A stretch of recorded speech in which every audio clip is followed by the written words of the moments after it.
ಹುಡುಗಿನ ಒಂದು 8 ವರ್ಷದಿಂದ ಲವ್ ಮಾಡ್ತಿದ್ದ. ಸಿಕ್ಕಾಪಟ್ಟೆ ಮಾನಸಿಕ ಹಿಂಸೆ ಅನುಭವಿಸಿದ. ಅದನ್ನೇ ಇಟ್ಕೊಂಡು ಅವಳೇನ್ ಮಾಡಿದ್ರು, ಬ್ಲಾಕ್ ಮೇಲ್ ಮಾಡಕ್ ಸ್ಟಾರ್ಟ್ ಮಾಡಿದ್ಲು. ಏನಾದ್ರೂ ಆದ್ರೂ ಸರಿ, ನಿಮ್ ಮನೆಯವ್ರನ್ನ ನಾನು ಕಳ್ಸೋದ್ ಗೊತ್ತು, ಜೈಲ್ಗೆ ಹಾಕಿಸ್ತೀನಿ, ನೀನ್ ಒಂದಿಷ್ಟು ನೋವು ಮಾಡಿದ್ರು ನಾನು ಮಾಡೇ ಮಾಡ್ತೀನಿ ಆ ಕೆಲಸ ಅಂತ ಅಂದ್ಬಿಟ್ಟು ಆಗ ನಮಸ್ಕಾರ ಸ್ನೇಹಿತರೆ, ಪರ್ವ ಟಿವಿಗೆ ಸ್ವಾಗತ. ನಾನು ಮಾದರಹಳ್ಳಿ ರಾಜು. ಸ್ನೇಹಿತರೆ, ಆಧುನಿಕತೆಯ ಭರಾಟೆಯಲ್ಲಿ ಸಂಬಂಧಗಳು ಕಳಚಿ ಮನುಷ್ಯನ ಜೀವನ ಯಂತ್ರಗಳಿಗಿಂತ ಕಡೆಯಾಗಿದೆ.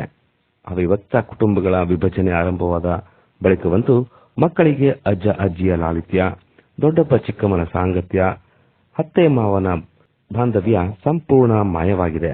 ವಾಸ್ತು ಬೆನ್ನ ಹಿಂದೆ ಬಿದ್ದಿರುವ ಜನತೆ ವಾಸ್ತವ ಮರೆತ ಪರಿಣಾಮ ಮಕ್ಕಳಿಗೆ ಮೊಬೈಲ್ ಮಾಯೆಯೇ ಪ್ರಪಂಚ ಆಗಿಬಿಟ್ಟಿದೆ. ಅಂದ್ರೆ uncle aunty, cricket, chess, ludo, rummy ಇಷ್ಟೇ ಯಾಕೆ, ಅಪ್ಪ ಅಮ್ಮನ ಸ್ಥಾನವನ್ನು ಕೂಡ ಮೊಬೈಲ್ ಆಕ್ರಮಿಸಿದೆ. ಅದು ಎಷ್ಟರ ಮಟ್ಟಿಗೆ ಅಂದ್ರೆ ಕಂಡೋರ ಪ್ರಾಣ ತೆಗೆಸುವುದಿರಲಿ, ತನ್ನ ಪ್ರಾಣವನ್ನು ಕಳೆದುಕೊಳ್ಳುವ ಹಂತಕ್ಕೆ ತಲುಪಿದೆ. ಈ ಆಧುನಿಕತೆಯ ಪರಿಣಾಮ ನಡೆದ ಒಂದು ದುರಂತವನ್ನ ನಮ್ಮ ವಿಶೇಷ ವರದಿಗಾರ ಮಳವಳ್ಳಿ ಸೂರಿ ಸಾಕ್ಷಾತ್ ವರದಿ ಮಾಡಿದ್ದಾರೆ. ಸ್ಕಿಪ್ ಮಾಡದೆ ಸಂಪೂರ್ಣ ಸ್ಟೋರಿನ ನೋಡಿ ನಿಮ್ಮ ಸ್ನೇಹಿತರಿಗೆ ಶೇರ್ ಮಾಡಿ. ಜೊತೆಗೆ ನಮ್ಮ ಯೂಟ್ಯೂಬ್ ಚಾನಲ್ಗೆ ನೀವು ಇನ್ನೂ ಸಬ್ಸ್ಕ್ರೈಬ್ ಆಗಿಲ್ಲ ಅಂದ್ರೆ ಈಗಲೇ ಸಬ್ಸ್ಕ್ರೈಬ್ ಆಗಿ ಬೆಂಬಲಿಸಿ. ಧನ್ಯವಾದಗಳು. ಸ್ನೇಹಿತರೆ ನಮಸ್ಕಾರ, ನಾನು ನಿಮ್ಮ ಮಳವಳ್ಳಿ ಸೂರಿ. ಪರ್ವ ಟಿವಿಗೆ ನಿಮ್ಮೆಲ್ಲರಿಗೂ ಸ್ವಾಗತ ಸುಸ್ವಾಗತ. ಸ್ನೇಹಿತರೆ, ನಾನಿವಾಗ ಬೆಂಗಳೂರಿನ ಪಶ್ಚಿಮ ದಿಕ್ಕಿನಲ್ಲಿರುವಂಥ ಮಲ್ಲತ್ತಳ್ಳಿ ಹತ್ರ ಇದ್ದೀನಿ. ನೋಡಿ ಸ್ನೇಹಿತರೆ, ನಿಮಗೆ ಒಂದು ಅಡ್ರೆಸ್ ತೋರಿಸ್ಬಿಡ್ತೀನಿ ನಾನು ಎಲ್ಲಿದ್ದೀನಿ ಅಂತ, ಒಂದು ಲ್ಯಾಂಡ್ ಮಾರ್ಕ್ಗೋಸ್ಕರ. ನೋಡಿ, ಬಾಲಾಜಿ ಲೇಔಟ್, ಮಲ್ಲತ್ತಳ್ಳಿ ರೋಡ್, ಬೆಂಗಳೂರು. ಸ್ನೇಹಿತರೆ ನೋಡಿ, ಇಲ್ಲೊಂದು ಮನೆ ಕಾಣ್ತಾ ಇದೆಯಲ್ಲ ನಿಮಗೆ, ಒಂದು ಆಟೋ ನಿಂತಿದೆ, ಒಂದು ಪಿಕಪ್ ಟ್ರಕ್ ಇದೆ, ಒಂದು ಗ್ರೀನ್ ಮನೆ ಇದೆಯಲ್ಲ ಸ್ನೇಹಿತರೆ, ಈ ಮನೆನ ಚೆನ್ನಾಗಿ ನೋಡ್ಕೊಂಬಿಡಿ. ಸ್ನೇಹಿತರೆ, ನಿಮ್ಗೆ ಇಲ್ಲೊಂದು ಕುತೂಹಲಕರವಾದಂಥ ಒಂದು ಸ್ಟೋರಿನ ತಿಳಿಸ್ತೀನಿ. ನೋಡಿ, 13/3/2026 ಮಾರ್ಚ್ ತಿಂಗಳಲ್ಲಿ ಈ ಒಂದು ಮನೆ ಮೇಲ್ಗಡೆ ಟಾಪ್ ಮೋಸ್ಟ್ ಪೊಸಿಷನಲ್ಲಿ ಒಬ್ಬ ರಂಗಸ್ವಾಮಿ ಅಂತ ಒಬ್ಬ ಹುಡುಗ ವಾಸ ಇರ್ತಾರೆ. ಕಳೆದ ಕೆಲ ವರ್ಷಗಳಿಂದ, 1 ವರ್ಷಗಳಿಂದ ಆವಾಗ ತಾನೇ ಅಂದರೆ 1 ವರ್ಷದ ಹಿಂದೆ ಒಂದು ಪ್ರೀತಿಸಿ ಮದುವೆ ಆಗಿದ್ದ. ಆ ಮದುವೆ ಆಗಿ ತಾನು ಪ್ರಪಂಚನೇ ಗೆದ್ದೆ, ತಾನು ಜೀವನದಲ್ಲಿ ಏನೋ ಸಾಧಿಸ್ಬಿಟ್ಟಿದ್ದೀನಿ ಅಂತ ಒಂದು ಖುಷಿಲಿ ಬೀಗ್ತಾ ಇದ್ದ. ಸ್ನೇಹಿತರೆ, ಆ ಹುಡುಗ ದಿನಾಂಕ 13/3 ಮತ್ತು 14/3/2020 ಒಂದು ರಾತ್ರಿ ಆತ್ಮಹತ್ಯೆ ಮಾಡ್ಕೊಳ್ತೇನೆ. ಸ್ನೇಹಿತರೆ, ಈ ಆತ್ಮಹತ್ಯೆ ಹಿಂದೆ ಒಂದು ಸಾಕಷ್ಟು ವಿಚಾರಗಳಿವೆ, ಕುತೂಹಲಕರವಾದಂಥ ವಿಚಾರಗಳಿವೆ. ಮತ್ತು ನಮ್ಮ ಭ್ರಷ್ಟ ವ್ಯವಸ್ಥೆ ಯಾವ ರೀತಿ ಇದೆ ಅನ್ನೋದನ್ನ ನಿಮಗೆ ಒಂದು ಸವಿವರವಾಗಿ ತಿಳಿಸ್ಕೊಡ್ತೀನಿ. ಮಿಸ್ ಮಾಡ್ದಾನೆ ಕಡೆ ತನಕ ನೋಡಿ. ಇಲ್ಲಿಂದ ನಾನು ಸ್ನೇಹಿತರೆ ಒಂದು ಜ್ಞಾನಭಾರತಿ ಪೊಲೀಸ್ ಠಾಣೆ ಬಳಿ ಹೋಗ್ತಾ ಇದ್ದೀನಿ. ಬನ್ನಿ, ಅಲ್ಲೊಂದಷ್ಟು ವಿಚಾರಗಳನ್ನ ನಿಮ್ಗೆ ತಿಳಿಸಿ ಮುಂದೆ ಇದಕ್ಕೆ ಸಂಬಂಧಿಸಿದ ಎಲ್ಲರನ್ನೂ ನಿಮಗೆ ಮಾತಾಡಿಸಿ ಒಂದು ನೋವಿನ ಸಂಗತಿನ ನಿಮಗೆ ತಿಳಿಸ್ಕೊಡ್ತೀನಿ. ಬನ್ನಿ ಸ್ನೇಹಿತರೆ. ಆ ರಂಗಸ್ವಾಮಿ ಅನ್ನೋ ಯುವಕ ತೀರೋದ್ನಲ್ಲ, ಅಲ್ಲಿಂದ ಸೀದಾ ನಾನು ನೋಡಿ ಜ್ಞಾನಭಾರತಿ ಪೊಲೀಸ್ ಠಾಣೆ ಹತ್ರ ಬಂದಿದ್ದೀನಿ. ಸ್ನೇಹಿತರೆ ನೋಡಿ, ನಿಮಗೆ ಜ್ಞಾನಭಾರತಿ ಪೊಲೀಸ್ ಠಾಣೆ ಕಾಣ್ತಾ ಇದೆ. ನೋಡಿದ್ರಲ್ಲ ಸ್ನೇಹಿತರೆ, ಒಬ್ಬ ತಾಯಿ ತನ್ನ ಬದುಕಿಗೆ ಆಧಾರವಾಗಿದ್ದಂಥ ಒಬ್ಬ ಮಗನ್ನ ಕಳ್ಕೊಂಡು ದುಃಖದಲ್ಲಿದ್ದಾಗ ಒಂದು ದೂರು ಕೊಡ್ಲಿಕ್ಕೆ ಇಲ್ಲಿ ಬಂದಿರ್ತಾರೆ. ಸ್ನೇಹಿತರೆ, ಆ ದೂರು ಕೊಡ್ಲಿಕ್ಕೆ ಬಂದಿದಂಥ ಆ ಒಂದು ಸಮಯದಲ್ಲಿ ದೂರನ್ನ ಬದಲಾಯಿಸ್ಕೊಡಿ, ಆ ರೀತಿ ಬರ್ಕೊಡಿ, ಈ ರೀತಿ ಬರ್ಕೊಡಿ ಅಂತ ಒಂದು ಆ ತಾಯಿನ ಈ ಜ್ಞಾನಭಾರತಿ ಪೊಲೀಸ್ ಠಾಣೆಯವರು ಯಾವ ರೀತಿ ನಡೆಸ್ಕೊಂಡಿದ್ದಾರೆ ಅಂತ ಒಂದು ಅವರ ಒಂದು ಮಾತಿನಿಂದನೇ ಕೇಳಿ. ನಿಮ್ಮ ತಮ್ಮನೂ ಯಾವ ಹುಡುಗಿನೂ ಎಷ್ಟು ವರ್ಷದಿಂದ ಪ್ರೀತಿಸ್ತಾ ಇದ್ರು? 8 ವರ್ಷದಿಂದ ಲವ್ ಮಾಡ್ತಿದ್ರು.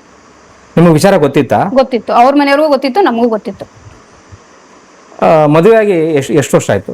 1 ವರ್ಷ ಅಣ್ಣ. ಈಗ ಏಪ್ರಿಲ್ 10ನೇ ತಾರೀಕು ಬಂದ್ರೆ 1 ವರ್ಷ. ಎಲ್ಲಿ ಮದುವೆ ಆಗಿದ್ದು? ಇಲ್ಲಿ ಮರಳಿ ದೇವಸ್ಥಾನದಲ್ಲಿ. ಅಂದ್ರೆ ಆಗ್ಲೇ ಮದ್ವೆ ಆಗಿ ಬಂದಿದ್ರು ಅವರು ಬೆಂಗಳೂರಲ್ಲೇ. ನಾವ್ ಇರ್ಲಿ ಅಂತ ಅನ್ಬಿಟ್ಟು ದೊಡ್ಡವ್ರು ನಿಂತ್ಕೊಂಡು ಮಾಡಿದ್ರೆ ಹೆಂಗಿರುತ್ತೆ ಅಂತ ಅನ್ಬಿಟ್ಟು ಮರಳಿ ದೇವಸ್ಥಾನದಲ್ಲಿ ಸಿಂಪಲ್ ಆಗಿ ಮಾಡ್ಕೊಟ್ವಿ ಅಣ್ಣ. ನೀವು ಆ ಹುಡುಗಿ ನಿಮ್ ಮನೆಗ್ ಬಂದಾಗ ಅವರ ತಂದೆ ತಾಯಿಗಳಿಗೆ ವಿಚಾರ ತಿಳಿಸ್ಲಿಲ್ವಾ? ತಿಳಿಸ್ತೆ ನಾನು ಫೋನ್ ಮಾಡಿ, ಹಿಂಗ್ ಬಂದ್ಬಿಟ್ಟಿದ್ದಾಳೆ ಪುಷ್ಪ, ಅದೇನ್ ಮಾತಾಡಿ ನಾಳೆ ಈಗ ತಾಲಿ ಕಟ್ಟು ಬಂದಿದ್ದಾರೆ, ಈಗ ನಾಳೆ ದೇವಸ್ಥಾನದಲ್ಲಿ ಮಾಡೋಣ ಅನ್ಕೊಂಡಿದ್ದೀನಿ, ನೀವು ಬನ್ನಿ ನಿಂತಿ ಮಾಡ್ಕೊಡೋಣ, ಯಾವತ್ತಿದ್ರು ಇವರು ಬಿಡೋದಿಲ್ಲ, 8 ವರ್ಷದಿಂದ ಲವ್ ಮಾಡ್ತಾ ಇದ್ದಾರೆ ಅಂದ್ಮೇಲೆ ಸುಮ್ನೆ ಸುಳ್ಳು ಹೇಳ್ಕೊಂಡು ಓಡಾಡ್ತಾ ಇರ್ತಾರೆ ಅಂತ ಹೇಳಿದೆ ಅಣ್ಣ ನಾನೇನೆ. ನಿಮ್ಮ ಮೇಲೆ ದೂರು ಕೊಟ್ಟಿದ್ರು ಅವರು? ಅಣ್ಣ ಕೊಟ್ಟಿದ್ರು, ಮಿಸ್ಸಿಂಗ್ ಕಂಪ್ಲೇಂಟ್ ಅಂತ ಕೊಟ್ಟಿದ್ರು ನಮ್ಮ ತಮ್ಮನ ಮೇಲೆ. ಹಿಂಗೆ ಕಿಡ್ನಾಪ್ ಆಗಿದೆ ಅಂತ ಅನ್ಬಿಟ್ಟು ಅಲ್ಸೂರ್ ಪೊಲೀಸ್ ಸ್ಟೇಷನ್ ಅಲ್ಲಿ ಕಂಪ್ಲೇಂಟ್ ಕೊಟ್ಟಿದ್ರು. ಹೇಳಿದ್ಮೇಲೆ ಕಂಪ್ಲೇಂಟ್ ಕೊಟ್ಟಿರೋದು ಅವ್ರು. ಬರ್ತೀವಿ ಅಂತ ಅಂದವರು ಅದು ಹೋಗಿ ಮಿಸ್ಸಿಂಗ್ ಕಂಪ್ಲೇಂಟ್ ಅಂತ ಕೊಟ್ಟವ್ರು ಇಲ್ಲಿ ಅಲ್ಸೂರ್ ಪೊಲೀಸ್ ಸ್ಟೇಷನ್ ಅಲ್ಲಿ. ಹಲಸೂರು ಪೊಲೀಸ್ ಸ್ಟೇಷನ್ಗೆ ನಿಮ್ಮ ತಮ್ಮ ಮತ್ತೆ ತಮ್ಮನ ಹೆಂಡತಿ ಇಬ್ಬರನ್ನು ಕರ್ಕೊಂಡು ಹೋಗಿದ್ರಾ? ಅಣ್ಣ ಕರ್ಕೊಂಡು ಹೋಗಿದ್ವಿ. ಕರ್ಕೊಂಡು ಹೋದಾಗ ಅಲ್ಲಿ ಏನ್ ನಡೀತು ಅಲ್ಲಿ? ಅಲ್ಲಿ ಏನಾದ್ರು ಒಂದ್ ಹೆಚ್ಚು ಕಮ್ಮಿ ಆದ್ರೆ ಅಂತ ಅನ್ಬಿಟ್ಟು ಒಂದ್ ಮುಚ್ಚಳಿಗೆ ಬರ್ಸ್ಕೊಂಡ್ರು. ಆಮೇಲೆ ಲಾಸ್ಟ್ ಅಲ್ಲೆಲ್ಲ ಮಾತಾಡಾದ್ಮೇಲೆ ಏನಾದ್ರು ಈ ಹುಡುಗಿಗೆ ನಿಮ್ ಕಡೆಯಿಂದ ಒಂದು ತೊಂದರೆ ಆದ್ರೂನುವೆ ನೀವೆಲ್ಲಾರು ಜೈಲ್ಗೆ ಹೋಗ್ಬೇಕಾಗುತ್ತೆ ಅಂತ ನನ್ನ ತಮ್ಮಂಗೆ ಒಂದ್ ಬೆದರಿಕೆ ಹಾಕಿ ಕಳ್ಸಿದ್ರು ಸರ್. ಅದನ್ನೇ ಇಟ್ಕೊಂಡು ಅವಳೇನ್ ಮಾಡಿದ್ರು, ಬ್ಲಾಕ್ ಮೇಲ್ ಮಾಡಕ್ ಸ್ಟಾರ್ಟ್ ಮಾಡಿದ್ಲು. ಏನಾದ್ರೂ ಆದ್ರೂ ಸರಿ ನಿಮ್ ಮನೆಯವ್ರನ್ನ ನಾನು ಕಳ್ಸೋದ್ ಗೊತ್ತು, ಜೈಲ್ಗೆ ಹಾಕಿಸ್ತೀನಿ, ನೀನ್ ಒಂದಿಷ್ಟು ನೋವು ಮಾಡಿದ್ರು ನಾನು ಮಾಡೇ ಮಾಡ್ತೀನಿ ಆ ಕೆಲಸ ಅಂತ ಅನ್ಬಿಟ್ಟು. ಆಗ ನಮ್ಮ ತಮ್ಮ ಏನಂತ, ಆ ತರ ಪರಿಸ್ಥಿತಿ ಬಂದ್ರೆ ನಾನ್ ಸಾಯ್ತೀನಿ ಹೊರ್ತು ನಮ್ಮ ಮನೆಯವ್ರನ್ನ ಜೈಲಿಗೆ ಕಳ್ಸೋ ಸ್ಥಿತಿ ಇಲ್ಲ, ಚೆನ್ನಾಗಿ ಯಾರು ಬರ್ದೇ ಇರೋರ್ನ ಜೈಲ್ಗೆ ಹಾಕ್ತೀನಿ ಅಂತ ಈ ತರ ಬ್ಲಾಕ್ ಮೇಲ್ ಮಾಡ್ತೀಯಲ್ಲ, ಇದು ಸರಿನಾ ಅಂತ ಅನ್ಬಿಟ್ಟು ನಮ್ಮ ಎದುರುಗಡೆನೆ ಕೇಳಿದ್ದಾನೆ ಅವ್ನು ಒಂದೆರಡು ಸರಿ. ಈಗ ನಿಮ್ ತಮ್ಮ ಅಂದ್ರೆ ಆಕೆ ಆ ರೀತಿ ಹೇಳಕ್ ಏನ್ ಕಾರಣ? ನಿಮ್ ತಮ್ಮನ ಆತರ ಬ್ಲಾಕ್ ಮೇಲ್ ಅಂದ್ರೆ ಅವಳು ಕಾಲುಂಗ್ರ ತಾಲಿ ಎಲ್ಲ ಹಾಕೊಳಕ್ ಇಷ್ಟ ಇರಲಿಲ್ಲ. ಸುಮ್ನೆ ಏನೋ ಒಂದು ಮದ್ವೆ ಆಗ್ಬೇಕಾಗಿತ್ತು, ಸೇಫ್ಟಿಗೆ ಅಲ್ಲಿ ಬೆಂಗಳೂರಲ್ಲಿ PGಗೆಲ್ಲ ದುಡ್ಡು ಕಟ್ಟಬೇಕಾಗುತ್ತೆ, ಏನೋ ಒಬ್ಬ ಸಿಕ್ದ ಬಕ್ರ ಅನ್ನೋಂಗೆ ಯೂಸ್ ಮಾಡ್ಕೊಂಡಿರೋದು ಅವ್ಳನ್ನ. ಕಬ್ಬು ಎಲ್ಲ ಸೋಕಿ ಇತ್ತು ಸರ್ ಅವಳಿಗೆ. ಅಂದ್ರೆ ಮದುವೆ ಆದ್ಮೇಲೆ ತಾಲಿ ಕಾಲುಂಗ್ರ ಹಾಕ್ತಾನೆ ಇರ್ಲಿಲ್ಲ. ನೀವು ಇದ್ರ ಬಗ್ಗೆ ಅವಳಿಗೆ ತಿಳುವಳಿಕೆ ಹೇಳಿಲ್ವಾ? ನಾವು ಕೇಳಿದ್ವಿ, ಯಾಕಮ್ಮ ಹಾಕೋದಿಲ್ಲ ಅಂತಂದ್ರೆ, ನೀವು ಕೇಳೋ ರೈಟ್ಸ್ ಇಲ್ಲ ಅದನ್ನ, ಬೇಕಾದ್ರೆ ಇವ್ನ್ ಕೇಳಿ ಅಂತಂದ್ರೆ ಅವ್ನ್ ಕೇಳಿದ್ರೆ ಆತರ ಬ್ಲಾಕ್ ಮೇಲ್ ಮಾಡ್ತಾ ಇದ್ಲು. ನೀವೆಲ್ಲ ಯಾರು ಕೇಳೋದಿಕ್ಕೆ? ಮಾರ್ಚ್ 13 ಅಥವಾ 14ನೇ ರಾತ್ರಿ ಅವರು ನಿಮ್ಮ ತಮ್ಮ ಆತ್ಮಹತ್ಯೆ ಮಾಡ್ಕೊಂಡಲ್ಲ, ಅವತ್ತು ಏನ್ ನಡೀತು ಅಣ್ಣ? ಅವತ್ತು ಏನಿಲ್ಲ, ಎಲ್ಲ ಫ್ರೆಂಡ್ ಜೊತೆ ಎಲ್ಲ ಚೆನ್ನಾಗಿ ಇದ್ದು ಹೋಗಿದ್ದಾನೆ. ಈಗ ಏನು ಅಂತಂದ್ರೆ ಇವಳಿಗೆ ಅದೊಂದು ರೂಢಿ ಆಗ್ಬಿಟ್ಟಿತ್ತು, ಏನೋ ಏನಾದ್ರೂ ಇದ್ ಮಾಡಿದ್ರೆ ನೀನ್ ಹೋದ್ರು ಬ್ಲಾಕ್ ಮೇಲ್ ಏನಾದ್ರೂ ಮಾಡ್ಕೊಂಡು ಸಾಯ್ತೀನಿ ಅನ್ಬಿಟ್ಟು. ಜನವರಿಲಿ ಒಂದ್ ಮೆಸೇಜ್ ಇದೆ, ಅದು ನಾನು ತೋರಿಸ್ತೀನಿ ನಿಮ್ಗೆ. ಈಗ ಮಾರ್ಚ್ 13ನೇ ತಾರೀಕು ಅಂದ್ರೆ ನೈಟು, ಅವಾಗ ಮೋಸ್ಟ್ಲಿ ತಾರೀಕು 14 ಆಗಿರ್ಬೋದೇನೋ, ಅವತ್ ರಾತ್ರಿ ನಿಮ್ಮ ತಮ್ಮ ಆತ್ಮಹತ್ಯೆ ಮಾಡ್ಕೊಳಕ್ಕೆ ಏನ್ ಕಾರಣ? ಅದೇ ಅಣ್ಣ, ಅವಳು ಬ್ಲಾಕ್ ಮೇಲ್ ಮಾಮೂಲಿ ಮಾಡ್ತಾ ಇದ್ಲಲ್ಲ, ಅದೇ ಒಂದು ಅಭ್ಯಾಸ ಆಗಿದೆ. ಇನ್ನೇನಾದ್ರೂ ಈ ತರ ತೊಂದರೆ ಆದ್ರೆ ನಮ್ಮನೆಯವರೆಲ್ಲ ಕಷ್ಟ ಪಡ್ಬೇಕಾಗುತ್ತೆ ಅಂತ ಅನ್ಬಿಟ್ಟು ಮಾಡ್ಕೊಂಡಿರ್ಬೋದು ಅವ್ನು ಅದೇ ತರನೇ. ಯಾಕೆಂದ್ರೆ ಅದು ಹಲವಾರು ಬಾರಿ ಹೋಗೈತೆ, ಒಂದ್ಸರಿ ಅಲ್ಲ. ಇಲ್ಲ ಅಂತಂದ್ರೆ ಮದ್ವೆ ಆದಾಗಿಂದ್ರೆ ಒಂದು ಲೆಕ್ಕನೇ ಇಲ್ಲ. ಅಷ್ಟ್ ಸರಿ ಆ ಮಾತನ್ನ ಹೇಳಿದಾಳೆ ಅವಳು. ನಾನೇ ಕೇಳಿಸ್ಕೊಂಡು ನಮ್ಮ ತಾಯಿ ಎಲ್ಲರೂ ಒಂದ್ಸರಿ ಮನೇಲೂ ವಾರ್ನಿಂಗ್ ಮಾಡಿದೀವಿ, ಈ ತರ ನಿಂಗೆ ಇಷ್ಟ ಇಲ್ಲ ಅಂದ್ರೆ ನಿಮ್ ತಾಯಿ ಮನೆಗೆ ಹೋಗಮ್ಮ, ಈ ತರ ಬ್ಲಾಕ್ ಮೇಲ್ ಮಾಡಿ ಬದುಕ್ಬೇಡ ಅಂತ. ಅಂದ್ರೆ ನೀವೆಲ್ಲ ಯಾರು ಕೇಳಕ್ಕೆ, ನನ್ನ ಕೇಳೋನ್ ಕೇಳ್ತಾನೆ ಅಂತ ಅನ್ಬಿಟ್ಟು ಹಾಗೆ ನಮಗೂ ಆತರ ರೂಢಾಗಿ ಮಾತಾಡಿದಾಳೆ. ಸರಿ, ಈಗ ನೀವು ನಿಮ್ ತಮ್ಮ ಸತ್ತೋದ್ನಲ್ಲ, ಈ ಒಂದು ಎಲ್ಲ ವಿವರಗಳನ್ನ ಪೊಲೀಸ್ ಠಾಣೆಗೆ ಹೋಗಿ ನೀವು ಕಂಪ್ಲೇಂಟ್ ಕೊಡ್ಲಿಲ್ವಾ? ಕೊಟ್ಟಿದೀವಿ ಅಣ್ಣ. ಏನಂತ? ಅವತ್ತು ನಮ್ಗೆ ನಮ್ ತಮ್ಮನ್ ನೋಡೋ ದುಃಖದಲ್ಲಿ ಇದ್ವಿ ನಾವು. ಸದ್ಯಕ್ ನಮ್ ತಮ್ಮನ್ ಮುಖ ನೋಡಿದ್ರೆ ಸಾಕು ಅನ್ನಂಗಿತ್ತು. ಆ ಟೈಮಲ್ಲಿ ನಾವು ಕಂಪ್ಲೇಂಟ್ ಬರ್ದಾಗ ಈ ತರ ಅಲ್ಲ, ಈ ಕೇಸ್ ನಿಲ್ಲಲ್ಲ, ಈ ತರ ಬರ್ಕೊಂಬನ್ನಿ ಅಂತ 1 ಪೇಜ್ ಇದ್ ಮಾಡಿದ್ರು. ಇನ್ನೊಂದ್ಸರಿ ಬರ್ಸಿದ್ವಿ, ಇದು ನಿಲ್ಲಲ್ಲ ಕಣಮ್ಮ, ಅದ್ ಹೆಂಗಮ್ಮ ಕೊಡ್ತೀರಾ ಸತ್ತವನ್ಗೆ, ಅವನೇ ಮಾಡ್ಕೊಂಡ್ ಸತ್ತಿರೋದು, ಏನೈತೆ ಪ್ರೂಫು ಅಂತ ಕೇಳಿದ್ರು ಹೊರ್ತು ಅಲ್ಲಿ ಏನ್ ನಡೀತಿದೆ ಅಂತ ಅನ್ಬಿಟ್ಟು ಅವ್ರು ವಿಚಾರಿಸ್ಲಿಲ್ಲ ಒಂದಿನ. ಅಂದ್ರೆ ಜಾನಭಾರತಿ ಪೊಲೀಸ್ ಅವರು ನೀವು ಕೊಟ್ಟಂತ ದೂರನ ಒಪ್ತಿರ್ಲಿಲ್ವಾ? ಅವರು ಒಪ್ತಿಲ್ಲ. ಮೂರ್ ಸರಿ ಬರ್ಸಿದೀವಿ. ನಮ್ಗೆ ಸಾಕಾಗೋಯ್ತು, ಹೆಂಗಾರು ಬರದ್ ಕೊಟ್ಬಿಡೋಣ ಅತ್ತಗೆ, ಸದ್ಯಕ್ ನನ್ ತಮ್ಮನ್ ಮುಖ ನೋಡ್ಬೇಕು ನಾವು ಅನ್ನೋ ಆ ಸ್ಥಿತಿಲಿ ಇದ್ವಿ ಅವತ್ ನಾವು. ಆ ಕಂಪ್ಲೇಂಟ್ ಬರುವಂತ ಸಮಯದಲ್ಲಿ ನಿಮ್ಮ ತಮ್ಮನ ಶವ ಎಲ್ಲಿತ್ತು?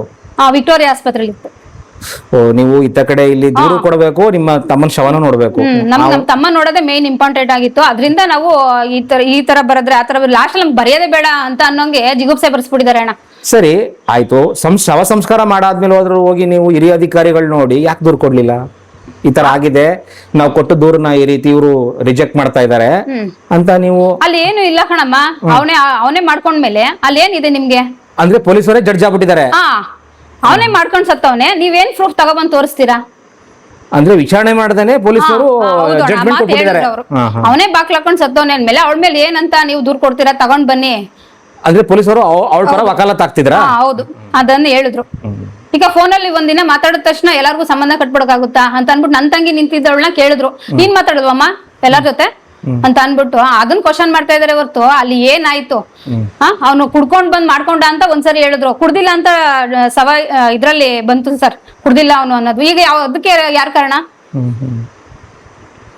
ಅಂದ್ರೆ ನಿಮ್ಮ ತಮ್ಮನ ಹೆಂಡತಿ ಕುಡ್ಕೊಂಡ್ ಬಂದ್ ಮಾಡ್ಕೊಂಡಿದ್ದಾನೆ, ಬಾಟ್ಲೆಲ್ಲ ಹಿಂದೆ ಇತ್ತು ಅಂತ ಕೇಳ್ತಾ ಇದಾರೆ ಹೊರ್ತು ಅದನ್ನ ಈಗ ಪರೀಕ್ಷೆ ಮಾಡಿದ್ರಲ್ಲ, ಶವ ಪರೀಕ್ಷೆ ಅದ್ರಲ್ಲಿ ಬಂದಿದ್ಯಲ್ಲ, ಈಗ ಕುಡ್ದಿಲ್ಲ. ಈಗ ನಾವು ಏನಂತ ಕೊಡ್ಬೇಕು ಅವ್ರ ಮೇಲೆ? ನನಗೆ ಈಗ ರೀಸೆಂಟ್ ಆಗಿ ಹೇಳಿದ್ರಿ, ಈ ತರ ಪೊಲೀಸ್ನವರು ನಮ್ಗೆ ತೊಂದರೆ ಕೊಡ್ತಾ ಇದ್ದಾರೆ, ಬೆಂಗಳೂರು ಜ್ಞಾನಭಾರತಿ ಸ್ಟೇಷನ್ಗೆ ಬರಬೇಕು, ನಾನು ಬರಬೇಕು, ನನ್ನ ತಂಗಿನೂ ಬರಬೇಕು ಅಂತ ಇದ್ ಮಾಡ್ತಾ ಇದಾರೆ, ಮೊಬೈಲ್ ತಂದು ಸರೆಂಡರ್ ಮಾಡಬೇಕು ಅಂತ ಫೋನ್ ಮಾಡ್ತಿದ್ದಾರೆ ಅಂತ ಹೇಳಿದ್ರಿ. ಏನ್ ವಿಚಾರ ಅದು? ಅಣ್ಣ, ಈಗ ನಾವ್ ಅಲ್ಲಿ ಹೋದ್ವಿ, ನ್ಯಾಯ ಸಿಗ್ಲಿಲ್ಲ. ನಮ್ ತಾಯಿನ 2-3 ಸರಿ ಫೋನ್ ಇಸ್ಕೊಂಡ್ ಬರಕ್ ಹೋದ್ರು, ಫೋನ್ ಹಾಕೊಡ್ತೀನಿ ಈಗ ಕೊಡ್ತೀನಿ ಅಂತ. ಮಳವಳ್ಳಿಯಿಂದ ಓದಿರೋರ್ನ 3 ಅವರ್ 4 ಅವರ್ ಕೂರ್ಸಿ ಕಳ್ಸಿದಾರೆ ಹೊರತು ಅವಳ ಫೋನ್ 2 ದಿನಕ್ಕೆ ಕೊಟ್ಟು ಕಳ್ಸಿದಾರೆ. ಅದೇ ಅಣ್ಣ ನಮ್ ತಾಯಿ ಸ್ಟೇಷನ್ಗೆ ಹೋಗಿ ಫೋನ್ ಇಸ್ಕೊಂಬರಕ್ ಹೋಗಿದ್ದಾರೆ ನಮ್ ತಮ್ಮಂದು. ಈಗ ಅವಳ ಫೋನ್ ನ ಬೇಗ ಕೊಟ್ಟು ಕಳ್ಸಿದಾರೆ, ನಮ್ ಫೋನ್ ನ ನಾಳೆ ಬನ್ನಿ ಅನ್ಬಿಟ್ಟು 4 ಅವರ್ ನಾನು ಜೊತೆಲೆ ಹೋಗಿದ್ದೀನಿ ಅಣ್ಣ. 4 ಅವರ್ ಕೂರಿಸ್ಬಿಟ್ಟು ಲಾಸ್ಟ್ ಅಲ್ಲಿ ಫೋನ್ ಕೊಡ್ಲಿಲ್ಲ ಅವರು. ನಾಳೆ ಬನ್ನಿ ನಾಳಿದ್ ಬನ್ನಿ ಅಂತ ಅನ್ಬಿಟ್ಟು ಅಲ್ಸುವಂತದ್ ಏನಿತ್ತು. ಈಗ ನಮ್ ತಮ್ಮ ಸದ್ಯಕ್ಕೆ ಬೆಲೆನೇ ಇಲ್ಲ ಹಂಗಾದ್ರೆ. ಈಗ ಅಣ್ಣ ಅದು ಫೋನ್ ಇಸ್ಕೊಂಬಂದ್ರು. ನಮ್ ತಾಯಿಗೆ ತುಂಬಾ ನೋವಿತ್ತು. ಒಂದ್ 2-3 ಫೋಟೋ ಅಪ್ಲೋಡ್ ಮಾಡ್ಬಿಟ್ಟಿದ್ರು ಇನ್ಸ್ಟಾಗ್ರಾಮ್ ಅಲ್ಲಿ, ನನ್ನ ತಮ್ಮನ ಅಕೌಂಟ್ ಅಲ್ಲೇ ಅಪ್ಲೋಡ್ ಮಾಡಿದ್ರು. ಈಗ ಸಂಜೆ ಫೋನ್ ಬಂತು, ಏನಂತ ಹಿಂಗ ಅಪ್ಲೋಡ್ ಮಾಡಿದಿರಲ್ಲಮ್ಮ, ನಿಮ್ಮಿಬ್ರು ಹೆಣ್ಮಕ್ಳನ್ನು ಕರ್ಕೊಂಡು ನಿಮ್ಮಿಬ್ರು ಹೆಣ್ಮಕ್ಳೇ ಅದಕ್ಕೆ ಅಂತ ಅನ್ಬಿಟ್ಟು ಅವರೇ ಹೇಳ್ತಾ ಇದಾರೆ ಹೊರ್ತು ಯಾರು ಮಾಡಿದ್ರು ಅಂತ ಕೇಳ್ತಾ ಇಲ್ಲ. ಚಿಕ್ಕ ಮಗಳೇ ಮಾಡಿರೋದು ಅಂತ ಅನ್ಬಿಟ್ಟು ಅವ್ರು ಅಷ್ಟು ಟಾರ್ಗೆಟ್ ಮಾಡಿ ಹೆಂಗೆ ಆ ಚಿಕ್ಕ ಮಗಳ ಮೇಲೆ ಹೇಳ್ತಾರೆ. ಈಗ ನಮ್ ತಾಯಿನೇ ಒಪ್ಕೊಂಡಿದ್ದಾರೆ ನಾನೇ ಮಾಡಿದ್ದು. ಈಗ ನೀವು ವಿಡಿಯೋ ಅಪ್ಲೋಡ್ ಮಾಡಿದ್ರಲ್ಲ, ಆ ವಿಚಾರಕ್ಕೆ ನಿಮ್ ತಮ್ಮನ ಹೆಂಡತಿ ಏನಾರ ದೂರು ಕೊಟ್ಟಿದ್ದಾಳ? ಗೊತ್ತಿಲ್ಲ ಅಣ್ಣ, ಅದನ್ನ ಕೇಳಿದ್ವಿ ನಾವು. ಯಾರು ಸರ್ ನಿಮ್ಗೆ ಕಂಪ್ಲೇಂಟ್ ಕೊಟ್ಟಿದ್ದು ಅಂತ ಅನ್ಬಿಟ್ಟು ಆ ವಿಷಯನ ಅವ್ರು ಮಾತಾಡ್ತಾನೆ ಇಲ್ಲ ಹೊರತು ನೀವು ಇಬ್ರು ಹೆಣ್ಮಕ್ಳು ಕರ್ಕೊಂಡು ಬರ್ಲೇಬೇಕು ಅಂತ ಹೇಳಿದ್ರು. ಆಮೇಲೆ ನಾವೇನ್ ಮಾಡಿದ್ವಿ, ಇದು ಕಾನೂನು ಪ್ರಕಾರ ತಪ್ಪಂತೆ ಕಣಮ್ಮ, ಡಿಲೀಟ್ ಮಾಡ್ಬಿಡು ಅಂತ ಅನ್ಬಿಟ್ಟು ನಮ್ ತಾಯಿಗೆ ಡಿಲೀಟ್ ಮಾಡ್ಸಿದ್ವಿ ಸಂಜೆ. ಅದಾದ್ಮೇಲೆ ಅಲ್ಲಿಗೆ ಮುಗೀತದು ಕೆಲ್ಸ. ಮತ್ತೆ ಫೋನ್ ಮಾಡಿ ನಮ್ ತಂಗಿಗೆ ಕೆಲ್ಸಕ್ಕೆ ಹೋಗ್ತಾಳೆ ಅವಳು, ಉಜ್ಜೀವನ್ ಬ್ಯಾಂಕ್ ಅಲ್ಲಿ ಕೆಲ್ಸಕ್ಕೆ ಹೋಗೋ ಹುಡುಗಿನ, ಅಲ್ಲಿಗೂ ಬರ್ತೀವಿ, ನಿಮ್ ತುಂಬಾ ತೊಂದರೆ ಅನುಭವಿಸ್ಬೇಕಾಗುತ್ತೆ, ಬರ್ಲೇಬೇಕು ಸ್ಟೇಷನ್ಗೆ ಅಂತ ಹೆಣ್ಮಕ್ಳನ್ನ ಕರೀತಾರಲ್ಲ ಇವರು. ನಿಮ್ಗೆ ನೋಟಿಸ್ ಏನಾರ ಕೊಟ್ಟಿದಾರ ಅವರು? ಏನು ಕೊಟ್ಟಿಲ್ಲ ಅಣ್ಣ. ಈಗ ನಮ್ ಚಿಕ್ಕಮ್ಮನ್ ಮನೆ ಹತ್ರನು ಹೋಗಿದ್ದಾರೆ ಇಬ್ರು ಪೊಲೀಸು, ನಮ್ ಚಿಕ್ಕಮ್ಮನ್ ಮನೆ ಹತ್ರನು ಹುಡಿಕೊಂಡು ಹೋಗಿದ್ದಾರೆ. ಅಂತದ್ ಏನ್ ದೊಡ್ಡ ಕೇಸ್ ಆಗಿದೆ. ಈಗ ನನ್ನ ತಮ್ಮ ಸತ್ತಿದ್ದವನ್ಗೆ ಅವ್ನಿಗೆ ಬೆಲೆ ಇಲ್ಲ, ಇವಳ್ದೊಂದು ಫೋಟೋ ಅಪ್ಲೋಡ್ ಮಾಡಿದ ತಕ್ಷಣ ಮನೆ ಮಂದಿ ಎಲ್ಲಾರನು ಟಾರ್ಗೆಟ್ ಮಾಡ್ತಾ ಇದಾರಲ್ಲ, ಇದು ಯಾವ ತರ ನ್ಯಾಯ ಇದು? ಅವ್ರ ಭಾವ ಭೈರಪ್ಪ ಹರೀಶ್ ಇದನ್ನೆಲ್ಲ ಅವನೇ ಕಾರಣ ಇದಕ್ಕೆ. ಯಾರು ಭೈರಪ್ಪ ಹರೀಶ್ ಅಂದ್ರೆ ಎಲ್ಲಿರೋದು ಇವರು? ಬೆಂಗಳೂರಲ್ಲೇ ಇರೋದು. ನಿಮ್ ತಮ್ಮವ್ರ ಸಾವಿಗೆ ಅವನ ಹೆಂಡತಿ ಇದ್ದಾಳಲ್ಲ, ಆ ಹುಡುಗಿ ಬಂದಿಲ್ಲ? ಬಂದಿಲ್ಲ ಅಣ್ಣ, ಅವ್ರು ಬರ್ಲೇ ಇಲ್ವಾ? ಬರ್ಲಿಲ್ಲ. 3:30ಗೆನೋ ಓದ್ಲಂತೆ, ಇನ್ನ ತಿರುಗು ನೋಡ್ಲಿಲ್ಲ. ಆಮೇಲೆ ಅಂತಾರೆ ಅದಕ್ಕೂ ಒಂದ್ ಕಾರಣ, ಅಯ್ಯೋ ಬಂದ್ರೆ ಎಲ್ಲಾರು ಮುತ್ತಾಕೊಂಡು ಹೊಡೆದ್ ಬಿಡ್ತಾರೆ ಅಂತ. ಯಾರು ಹೊಡಿತಾರೆ ಅಣ್ಣ? ಈಗ ಬಂದಿ ನೀವು ಅವತ್ತು ನಿಂತ್ಕೊಂಡು 8 ವರ್ಷ ಯಾವ ಲವ್ ಇದು? 8 ವರ್ಷ ಯಾವ ಲವ್ ಮಾಡಿರೋದು ಇವಳು? ಅಷ್ಟು ಚೆನ್ನಾಗಿರೋ ನೋಡ್ಕೊಂಡಿರೋ ಹುಡುಗನ್ನ ಒಂದು ಕ್ಷಣಕ್ಕೆ ಬಿಟ್ಬಿಟ್ಟು ಸತ್ತ ಅಂತ ಅನ್ಬಿಟ್ಟು ಹೊಟ್ಟೋದಾದ್ಮೇಲೆ ಇದು ಉದ್ದೇಶ ಪೂರ್ವಕವಾಗಿ ಮಾಡಿರತ್ ತಾನೆ? ಸಾಯ್ಲಿ ಅಂತ ಅನ್ಬಿಡ್ತಾನೆ ಇವಳು ಹೋಗಿರೋದು. ಇದೇ ತರ ಎಷ್ಟ್ ಜನ ಗಂಡು ಮಕ್ಳನ್ನ ಹಾಳು ಮಾಡ್ಬೇಕು ಅನ್ಕೊಂಡಿದ್ದಾಳೆ. ಇನ್ನೊಂದು ಪ್ರಶ್ನೆ, ನಿಮ್ಮ ತಮ್ಮ ನೇಣ ಹಾಕೊಂಡಲ್ಲ, ಆ ಸಮಯದಲ್ಲಿ ಮನೇಲಿ ಯಾರ್ಯಾರು ಇದ್ರು? ಅವ್ರಿಬ್ರೇ ಅಣ್ಣ ಇದ್ದಿದ್ದು. ಇಬ್ರೇ ಇದ್ದಿದ್ದು. ಸರಿ, ಆ ಸಮಯದಲ್ಲಿ ಇವಳು ಬಾಗಲ ಕುಟ್ಟೋದಾಗ್ಲಿ ಅಕ್ಕಪಕ್ಕದವ್ರನ್ನ ಸಹಾಯ ಕೇಳೋದಾಗ್ಲಿ ಮಾಡಿಲ್ಲ? ಏನು ಮಾಡಿಲ್ಲ ಅವಳು. ಸುಮಾರು ಅವನು ಸತ್ತ ಮೇಲೆ ಹೋಗಿ ಓನರ್ಗೆ ವಿಷಯ ಹೇಳಿದಾಳೆ ಹೊರ್ತು ಅದುವರೆಗೂ ಏನು ಹಿಂಗ್ ಹೋಗಿ ಬಾಕ್ಲು ತಡೋದಾಗ್ಲಿ ಏನು ಇಲ್ಲ. ಅದು ಮೆಲ್ಲು ಹೋಗಿ ಹಿಂಗೆ ಕೂಟಿದಾಳಂತೆ. ಆಂಟಿ ರಂಗಸ್ವಾಮಿ ಬಾಕ್ಲು ತೆಗಿತಾ ಇಲ್ಲ ಅಂತ ಅನ್ಬಿಟ್ಟು ಆಗ ಸ್ಟೈಲ್ ಬೇಕಾಗಿತ್ತ ಅವಳಿಗೆ, ಗಂಡನ ಜೀವ ಉಳಿಸ್ಕೊಳ್ಳೋದ್ ಬೇಕಾಗಿತ್ತ. ಎಂತ ಹೆಣ್ಣಾದ್ರೂ ಗಂಡ ಈ ತರ ಹಾಕೊಂಡಿದ್ದಾನೆ ಅಂದ್ಬಿಟ್ಟು ಪರದಾಡ್ಬಿಡ್ತಾಳೆ, ಬಾಯಿ ಬಡ್ಕೊಂಡು. ಆ ಕೆಲ್ಸ ಒಂದು ಮಾಡಿಲ್ಲ ಇವಳು. ಆ ಶವ ಇಳುಕ್ಸ್ಬೇಕಾದ್ರೂ ಸುಮ್ನೆ ಸೈಲೆಂಟ್ ಕೂತೋಳಂತೆ, ಒಂದ್ ಕಣ್ಣಲ್ಲಿ ನೀರ್ ಇಲ್ವಂತೆ ಅವಳಿಗೆ. ಅದು ಮುಕ್ಕಾಲ್ ಅವರ್ ಮೇಲೆ ಕೂಗಿರೋದಂತೆ, ಇವನು ಬಾಕ್ಲ ಹಾಕೊಂಡು ಮುಕ್ಕಾಲ್ ಅವರ್ ಆಗಿದೆ ಅಂತ ಇವಳು ಬಾಯಿಲೆ ಮೆನ್ಷನ್ ಆಗೈತೆ ಅಂದ್ಮೇಲೆ ಮುಕ್ಕಾಲ್ ಅವರ್ 12:30 ಮೇಲೆ ಯಾವ ಗಂಡ ತಾನೆ ಹಿಂಗೆ ಬಾಕ್ಲು ಹಾಕೊಂಡ್ಬಿಟ್ಟು ಹೆಂಡ್ತಿನ ಈಚೆ ಕೂರ್ಸ್ಕೊತಾರೆ? ಅದನ್ನೆಲ್ಲ ಕೇಳಲಿಲ್ಲ ಅವರು ಸ್ಟೇಷನ್ ಅಲ್ಲಿ. ಹೆಂಗಮ್ಮ ಏನಾಯ್ತು ಏನಂದೆ ಅಂತ ಕೇಳಲಿಲ್ಲ. ಅಯ್ಯೋ ಊಟ ಇರ್ಲಿಲ್ವಂತೆ, ಹೆಣ್ಣಾಗಿ ಅನ್ನ ಮಾಡ್ಕೊಂಡು ಊಟ ಮಾಡೋಷ್ಟಿಲ್ಲ, ಗಂಡನೇ ಹೋಟ್ಲಿಂದ ತಂದು ಕೊಡ್ಬೇಕಾಗಿತ್ತು. ಅಲ್ಲಿಗೆ ಯಾವ ಸೀಮೆ ಕೆಲಸ ಮಾಡ್ತಾ ಇದ್ದಿವಳು ಮನೆ ಒಳಗೆ? ಅವಳು ಅಣ್ಣ ಫಸ್ಟ್ ಕೆಲ್ಸಕ್ಕೆ ಅಂತ ಸೇರ್ಕೊಂಡ್ಮೇಲೆ ಏನಿಲ್ಲ, 1 ತಿಂಗಳು ಕರೆಕ್ಟ್ ಆಗಿದ್ಲು ಅಣ್ಣ ಅಷ್ಟೇನೆ. ಆಮೇಲೆ ಅವಳು ನಡವಳಿಕೆ ಎಲ್ಲ ಚೇಂಜ್ ಆಯ್ತಾ ಬಂತು. ಬಟ್ಟೆಗಳಲ್ಲಿ ಒಂಥರ ಅಸಹ್ಯವಾದಂತ ಬಟ್ಟೆಗಳು, ತಾಲಿ ಇಲ್ಲ, ಕಾಲುಂಗ್ರ ಇಲ್ಲ. ಇದು ಯಾವ ಸೀಮೆ ಮದುವೆ ಆಗಿ ಹೆಂಡ್ತಿನ ಇರಿಸ್ಕೊಂಡಿದ್ನೋ ಗೊತ್ತಿಲ್ಲ ಅದು ಒಟ್ನಲ್ಲಿ. ಆಮೇಲೆ ಪಬ್ಗೆ 12:30 ಬಂದಿದ್ದಾಳಂತೆ ಒಂದಿನ. ಯಾವ ಈಗ ನಮ್ ಸಂಸ್ಕೃತಿಲಿ ಹೆಣ್ಮಕ್ಳು ಯಾರು ಈ ತರ ಪಬ್ಗೆ ಎಲ್ಲ ಹೋಗಿ 12:30 ಬರೋದಂತವ್ರು? ಆಗ ಗಂಡ ಕ್ವಶನ್ ಮಾಡಿ ಕೇಳ್ಬಾರ್ದು. ಕೇಳಿದ್ರೆ ಇದೆ ಅದೇ ಈಗ ಸ್ಟೇಷನ್ ಅಲ್ಲಿ ಇತ್ತಲ್ಲ ಕಂಪ್ಲೇಂಟ್ ಆಲ್ರೆಡಿ, ನಿಮ್ ಮನೆಯವ್ರು ನೀನ್ ಏನಾರು ಹೆಚ್ಚಿಗೆ ಮಾತಾಡಿದ್ರೆ ಹಿಂಗ ಹಾಕ್ಸ್ತೀನಿ. ಅದನ್ನ ನನ್ನ ತಮ್ಮ ಹೇಳಿದ ನನ್ಗೆ, ನೋಡಿ ಇವತ್ ಪಬ್ ಹೋಗಿ ಬಂದಿದ್ದಾಳೆ ಅಂತ ಅನ್ಬಿಟ್ಟು. ಆಯ್ತು ಬಿಡಪ್ಪ, ಈಗ ಹೆಂಗ ಮದ್ವೆ ಆಗೋದ್ ಆಗ್ಬಿಟ್ಟಿದ್ಯಾ, ಜೊತೆಲಿ ನೀನೇ ಕರ್ಕೊಂಡ್ ಹೋಗು ಅಂತ ನಾವೇ ಹೇಳಿದ್ವಿ. ದಾರಿ ತಪ್ಪದ್ ಬೇಡ, ನೀನೇ ಹೋಗು ಜೊತೆಲಿ ಅಂತ ಅನ್ಬಿಟ್ಟು. ಇನ್ನು ಅದಕ್ಕಿಂತ ಯಾರನ್ನ ಸಪೋರ್ಟ್ ಮಾಡ್ತಾರೆ? ಇಷ್ಟು ಮಾನಸಿಕವಾಗಿ ಹಿಂಸೆ ಕೊಟ್ಟಿರೋದ್ರಿಂದನೇ ಅವ್ನು ಸರ್ತಿರೋದು.